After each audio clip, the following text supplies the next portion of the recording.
Hello, friends. It's your friend Bob.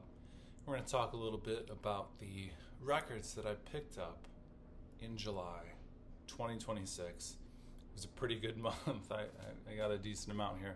Some good stuff, some old stuff, some stuff I've been desiring for a while, some surprises that I wasn't expecting. Anyway, these are in no particular order. But firstly, I've got the Portastatic record called Slow Note from a Sinking Ship. Portastatic is Mac McCaughan from Superchunk, his solo project. This was the first record that he did solo, and I had this record back in the day when it first came out, which I believe was in like 96 or something like that. Who knows? But I loved it, and in my sort of rash record purge, I got rid of it, so I was able to get it back via Discogs at a much more expensive price point than I paid when I actually first got it. Side note, I actually bought this from Steve Aoki. I didn't know it was from Steve Aoki, but I realized, like, kind of after I made the purchase, it was via Aoki's Music House, which is Steve Aoki, who, by the way, played his house a few times in the 90s in Goleta. Okay, next one I got was Smidley. This is another, like, person from a band doing a solo project. So Smidley is Connor Murphy, who is the leadish vocalist in Foxing, and when I first heard this record, which was the solo Smidley record, I liked it more than Foxing. It was really, really fantastic. Just like, sometimes I like the Portastatic record, for instance. It's a solo record. It's a little lo-fi. It's, Mac maybe stepping back from, like, the big production of some of the Superchunk records, at least, studio wise. This is like kind of the opposite. This is like still very big and very dramatic and very well produced. And the reason why I got this one last month was Smidley recently announced a new record coming out in October with a single that features Lucy Dacus, who is someone I also love. And I pre-ordered it, and then I thought, you know what? That first record's so good, I want to make sure to get that as well. Smedley. This one, holy cow. So in July, I was in the UK. Braden Hay Mercedes played shows in the UK in July. And at some point, the band Party of Helicopters came up. And this particular Party of Helicopters record, which is called Please Believe It, is so awesome. It kicks ass, and I knew that, but I knew that, but for some reason I only really knew and loved three-ish songs on the record. Neverending Cycle is like an incredible song, and then there's a song called The Toucher that is also incredible, but like kind of like funny, but like but heavier. But in talking about this record with my bandmates, and Bix, who's basically a bandmate, just made me want to listen to the whole album in full, and I did, and fell madly in love with it. It's so good. The lyrics are so good. What's it like? It's like fuzzy, heavy, not like super heavy, but like fuzzy garage rocky music. But the singer on this album sings a lot of falsetto. It's like a Shudder to Think almost vibe of vocals. Quiet, breathy, a lot of falsetto over like a fuzzy rock band. And the lyrics are very bizarre. Bizarre maybe isn't the right word, but like one of the lyrics for one of the songs is like, everybody in the place tonight needs to move their asses. Like, but the song sounds like, indie rock. Anyway, it's so good, so good. So I'm happy that I got it, and I was shocked to find out that Bifocal Media put this out. I didn't even know that.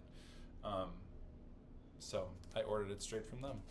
And then they also sent me this, which I had no idea what this is, and I've had a tiny bit of trouble like finding out what this was, but it's actually Fever Moon, not FVRMN. Back to the Whip. Haven't listened to this yet, but it is Jay of Bifocal Media. It's his project, and I think they just sent this to me because they knew me.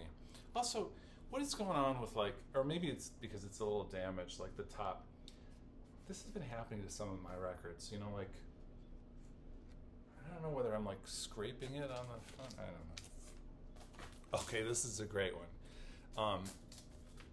Been on the hunt for this record since I started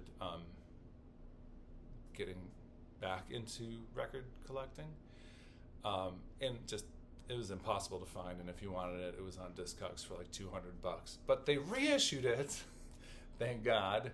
Hot Chip, The Warning. This is a record that like I haven't actually listened to this vinyl yet, but I'm so excited to listen to it on vinyl because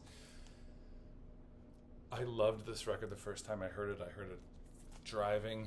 I was between here and Detroit, and just being just enthralled by it. There's a warmth to it that I think a vinyl listening experience will enhance. But like the whole album is full of like hits, but there's not only like, you know, dance hits. I Was a Boy from School and over and over and over. But there's a song on here called Look After Me that's like sounds like it could be like a early to mid 80s like neo soul British. They're British, but like I was talking recently with Billy, who is in my Smiths band, about like this sort of 80s period of like soul, like Simply Red, Blow Monkeys, Spandau Ballet, I guess, you know, soul. Look After Me is like that, but it's just because the thing about that Hot Chip record is electronic, but it's almost like simple, like glitchy, small beats. Yeah, I really enjoy it, and I'm so happy I have it on vinyl. I went to the local record store here also in July and gave them 3 records that I didn't want anymore, and then was able to exchange them for 2 records that I did want. Side note, one of those records was Wilco, Yankee Hotel Foxtrot, and you're probably thinking like, you idiot, that's a great record. And you're right, it's a great record. However, for some reason, the first side of the first record, because it's double LP, slow. It's too slow. And like, I put it on, I was like, this seems slow. And I even tested it with like the streaming version of, for instance, you know, I'm Trying to Break Your Heart. It's slow. It was slower. So it's defective. Don't tell them that. So I'll probably still get that record at some point, but I couldn't bear to have that. When I was listening to it, it made me physically ill to hear it. But I got this record. This I was really happy to get into. I listened to this. Where was I? I was on a plane, and really like getting into this, and particularly because I was on. Maybe it was with Jimmy Eat World when we flew for those shows, because I've been really getting into. I've been getting into more ambient stuff, but also the sort of like instrumental, repetitive, like almost, it's weird because it's got this like hypnotic thing, like trance-inducing stuff. It's not really trance-inducing, it's more just like propelling your body and mind in this case. Like I was listening to this and was just way into it. The band's called Horse Lords, and the album is called Demand to Be Taken to Heaven Alive. and it's very, very cool. It's very like layered. It's mostly it's pretty much all instrumental, but it's like kind of, it's not mathy really, because it is a little mathy, but it's a lot of like repetitive patterns. It's very pattern based, I'll say that. And I was like listening to it being like, this is great, and it really put a spring in my step. Horse Lords. So I'm psyched to get that. We have 1, 2, 3 more left. John Coltrane, Blue Train. This is another one that I really wanted to get. When I, wanted to expand my jazz vinyl collection, especially my John Coltrane collection, I went through his like albums to really understand the ones that were important to me to own, that I wanted to listen to. And there were some that like My Favorite Things, that record, it's good, but I don't need to really own it. When I listened to Blue Train, this was like like a few second song or something. I was like, this rules. So I'm glad I got Blue Train. I believe this is just on black vinyl. You can get it on blue vinyl, but again, I just want this record, and I'm glad that I have it, and I can't wait to spin it. Okay, now we've got 2 records that I previously owned / already owned. I got this is the National High Violet, and it's on cool purple amethyst colored vinyl, but it's like a Barnes & Noble exclusive. So when they announced, there's going to be a Barnes & Noble exclusive variant of High Violet, I was like, I'm going to get it because I used to have this record. This was a different one. This record did not leave me because I decided to get rid of it. It's because it actually was the property, debatable, of my ex-roommate, who, when she left, she took a bunch of records and she took High Violet. So possible it was hers, but regardless, it is now back in my collection and on this pretty amethyst vinyl. Just, I don't know, I probably talked about how much I enjoy the National before, but I really do. And the sort of alligator boxer, trouble will find me, High Violet. I think that's how it goes. Anyway, they're all just classics, so wanted to get those. Okay. Lastly, we have a record that was sent to me that I didn't ask for. It's a record that I already own, but it got reissued, and the fine folks at Lunchbox Records, or somebody, some kind soul, decided that they wanted to send me the reissue of the Car vs. Driver record called Deja Grateful. My laundry's done. Car vs. Driver was a band from Atlanta that was around, in the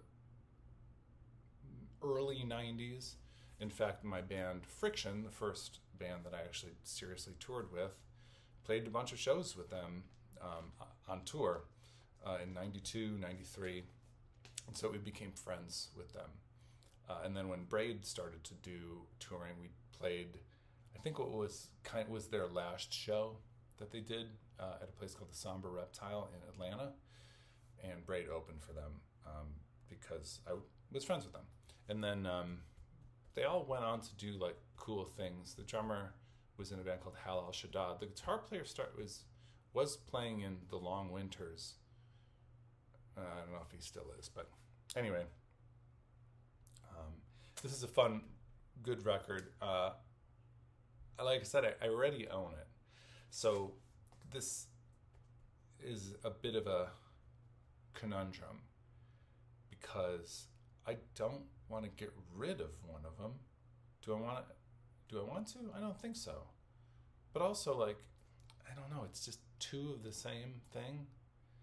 They're the same thing. It's not like, I mean, this is on a different color vinyl, but it's the same record. It's not like there's any extra tracks on it. I'm not even sure if this was remastered. I don't know.